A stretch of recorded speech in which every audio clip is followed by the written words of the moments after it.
जैसे कल आपको गिरफ्तार किया गया, आज जमानत हो गई, तो क्या कहेंगे, कैसे, क्या आरोप थे आप पर, क्या बात थी? सर, ये बहुत दिनों से मुझे पता चला था कॉलेज में कुछ लोग साजिश के तहत मुझे फंसाना चाहते हैं और इसमें कई लोगों की साजिश थी। और इस तरीके से मुझे पता नहीं था कि लड़कियों को बरगला के, उकसा के कुछ शरारती तत्व जो अपने आप को NSUI वकील बताते हैं, 6-7 लड़कों को ला के कॉलेज में आकर धमकी देते हैं और फिर 2 दिन बाद वही वकील और 6 लड़के लड़कियों को बरगला कर उकसाते हैं। मीडिया के माध्यम से मुझे बदनाम करने की कोशिश की गई और सारे आरोप निराधार झूठ पाए गए। अपने न्यायालय ने मुझे जमानत दी और मुझे न्यायालय पर पूरा विश्वास है कि वो मेरे साथ न्याय करेगा। दूध का दूध और पानी का पानी हो जाएगा। और जो असामाजिक तत्व हैं जो एक शिक्षण संस्थान में ऐसा काम करते हैं, जो बरगलाते हैं, छात्राओं के पढ़ाई की ओर न जाते हुए और चीज़ें सिखाते हैं, उकसाते हैं, ऐसे लोगों को शिक्षण संस्थान में बिना परमिशन के घुसने की इजाज़त नहीं होनी चाहिए।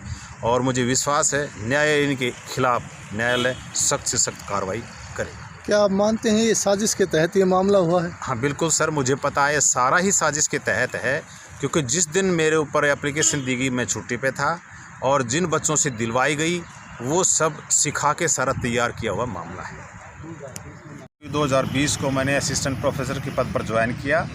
2 दिन बाद ही मुझे एक्सटेंशन लेक्चरर पवनवीर और अशोक कुमार यादव ने धमकी दी थी कि आप यहाँ से चले जाओ, तुम्हारी वजह से हमारे 57,700 रुपये थे, अब 35,400 हो गए हैं और यहाँ से अगर नहीं जाओगे हम तुम्हारा इलाज कर देंगे और हमारे पास और भी हथकंडे हैं, तुम्हारा इलाज बढ़िया कर देंगे, नहीं तो चुपचाप यहाँ से बदली करा के चले जाओ। मैंने उनको ये कहा कि मैं कैसे जाऊँ, सरकार जहाँ भेजेगी हमने नौकरी वहीं करनी है। इस वजह से वो रंजिश के तहत तब से इन्होंने मेरे पास से रंजिश रखे और साजिश की शुरुआत करते रहे और आज ये साजिश इस मुकाम पर आ पहुँची है कि इन्होंने लड़कियों का सहारा लेकर मुझे बदनाम करने की कोशिश की गई।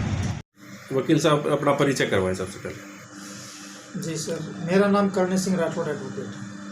तो अभी जैसे कॉलेज का एक मामला था, उसमें एक प्रोफेसर को अरेस्ट किया था और आप उनकी पैरवी कर रहे थे जी। तो सर शुरू से बताएं क्या मैटर हुआ था और अभी क्या उनकी जमानत हो गई है? अगर जमानत हुई है तो कैसे जमानत करवा पाए आप? आज रविंदर सिंह जो प्रोफेसर हैं गवर्नमेंट गर्ल्स कॉलेज में, उनको कोर्ट में पेश किया था।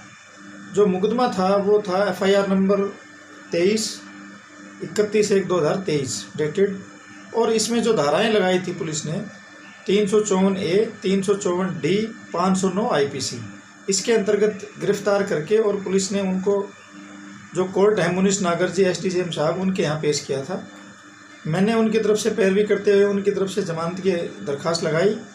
जज साहब ने दोनों पक्षों का सुना और उस समय कोर्ट में जो कंप्लेनेंट पार्टी है वो भी हाजिर थी खुद और उनके वकील साहब भी थे, और दोनों पक्षों को सुनने के बाद जज साहब ने फाइल को, ऑर्डर को रिजर्व रखा और थोड़ी देर बाद टाइम लेकर के जज साहब ने और फिर जमानत का जो आदेश है वो सुनाया और 50,000 रुपये के जमानतनामा और निजी मुचलके के ऊपर रविंदर सिंह को अदालत ने जमानत दे दी।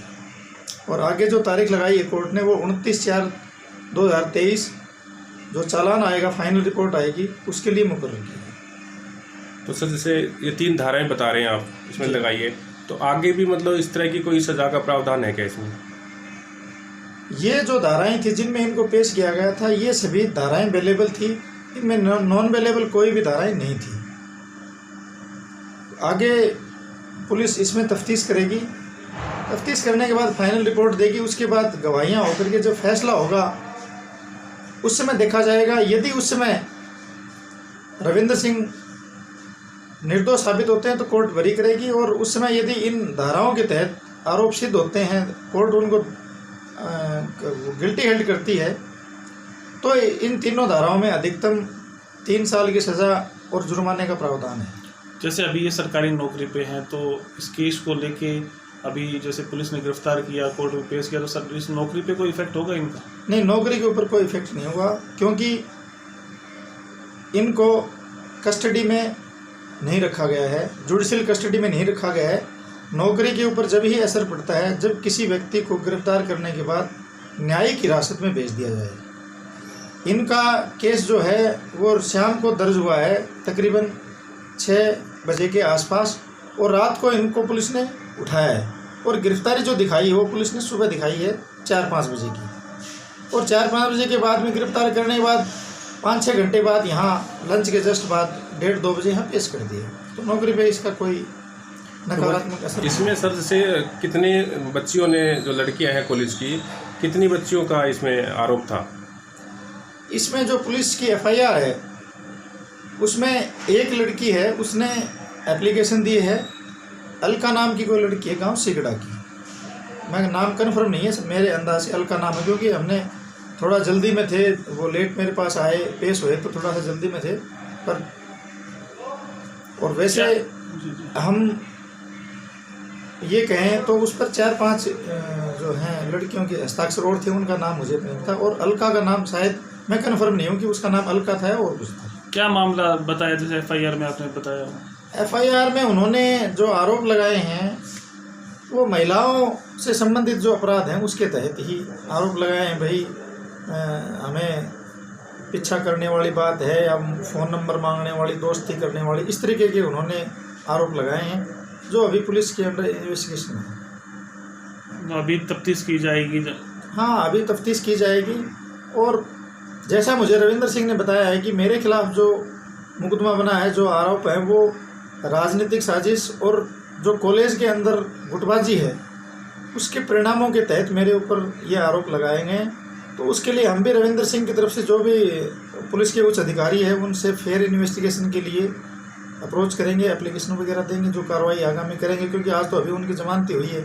उनसे बैठ करके सारी डिटेल लेकर के और आगे आगामी कार्रवाई जो हमें इन्वेस्टिगेशन सही हो, और हमें हमारी ये रहेगी कि हमें अपराध जो लगाया हमारे ऊपर उसे डिस्चार्ज के लिए हम कोशिश करेंगे कि हमें अपराध मुक्त किया जाए इससे। क्योंकि जो रविंदर सिंह ने मुझे बताया है कि उनके साथ बिल्कुल निराधार मुकदमा ये दर्ज हुआ, उनके खिलाफ उन्होंने कोई अपराध इस प्रकार का जो आरोप लगाए वो कारित नहीं किया। तो अगली तारीख कब की है सर?